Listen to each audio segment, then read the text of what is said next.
Hello, this is Sammy Schwab, and welcome to SSKN. Today I'm here with Ben Lee from the Make-A-Wish Foundation. Hi Ben. Hey Sammy. How are you? Doing great today.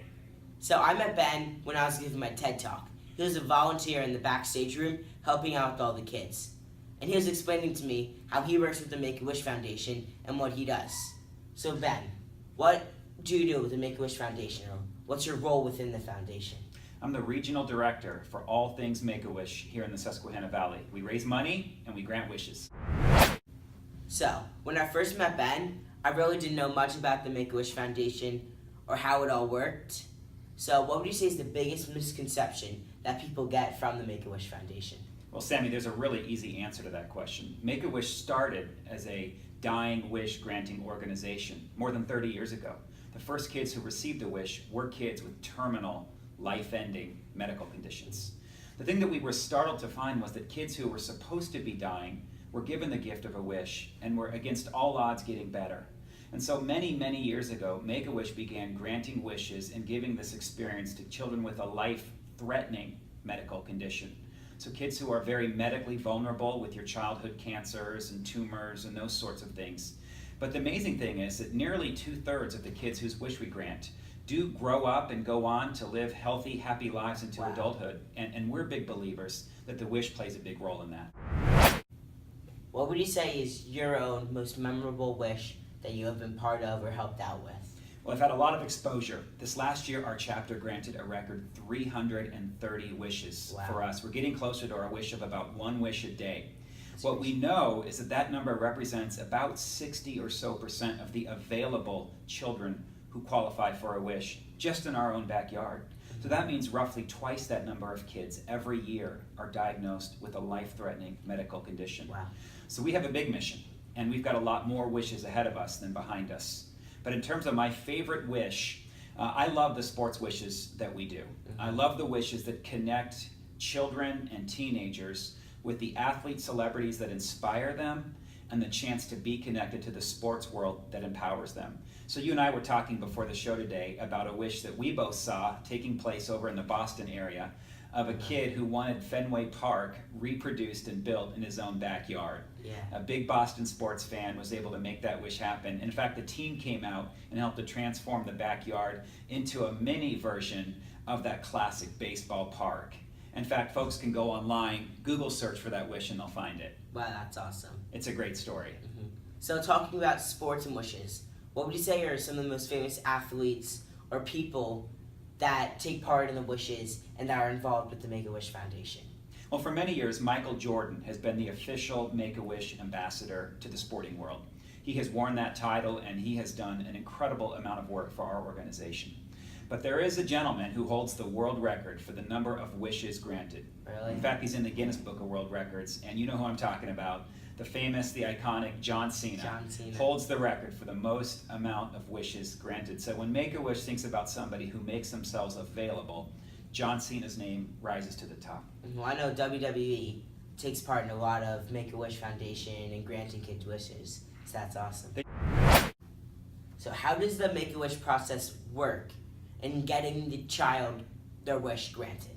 So it starts with an attending physician, a child's doctor, a parent, or a social worker. They're the ones that can refer a child to us. They just simply go to our website, and there's a refer button right on the homepage. And from there, we start to build a relationship with the family, and we find out if that child's medical condition qualifies them to receive a wish. But once a child has been approved medically for a wish, a team of 2 volunteer wish granters go to that child's home or hospital room, and they ask them the question that every wish kid wants to hear.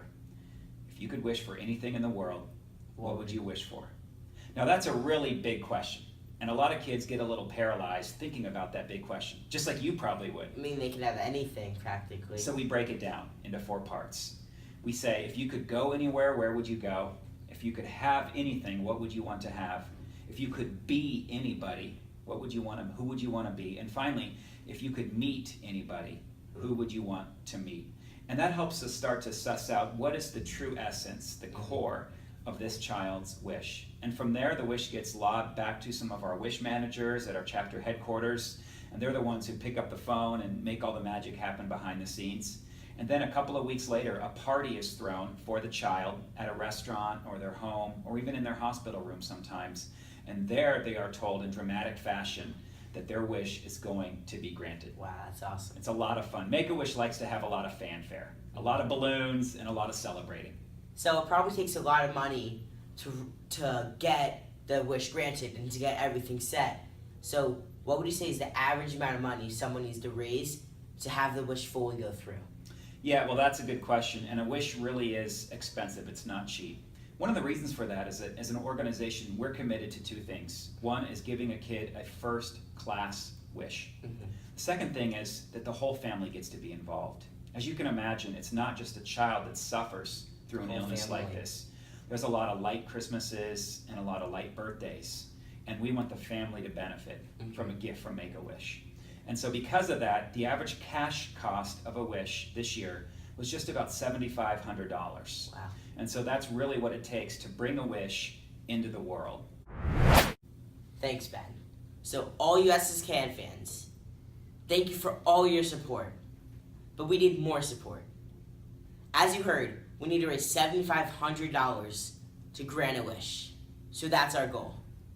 I'll have a link attached to go to the website, and if you want to donate money, since we're trying to get a wish granted and raising $7,500. Well, Sammy, I just want to say a special thank you to you and to your audience. We have dozens of wishes in our pipeline. Kids that have been medically approved for a wish.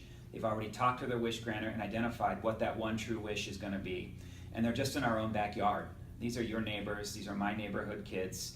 And we've got a lot of sports wishes. And so because your audience is a big sports fan, I want to give your audience a chance of knowing that they will grant a child's sports-themed wish. And what you and I are going to do is we're going to stay in touch, we're going to stay in contact, and we're going to keep reporting back to your audience who the child is that we chose, who's the benefiting child from all this incredible generosity, and we want to let them see some of the behind the scenes of how this wish is born.